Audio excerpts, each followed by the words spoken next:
अरे यार, hair oiling करू की नको करू? खूप सगळं ड्रायनेस आलेलं आहे केसांवरती.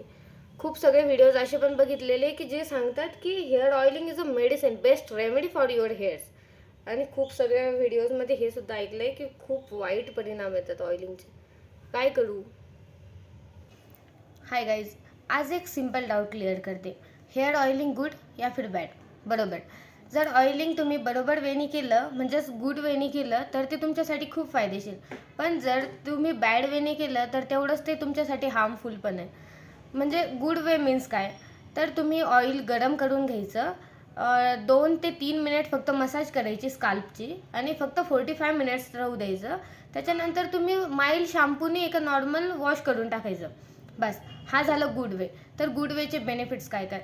याच्यामुळे तुमचा हेअर ग्रोथ होतो, ड्रायनेस कमी होतो, केस स्मूथ आणि सिल्की होतात. तर मग आता बॅड वे कोणता? तर बॅड वे काय असतो ते बघू.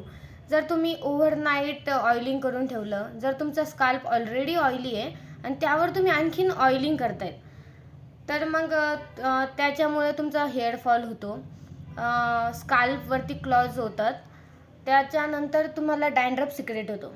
मीन्स सही तरीके से करना. सही तरीके से ऑयलिंग गुड, गलत तरीके से ऑयलिंग बैड. Thank you.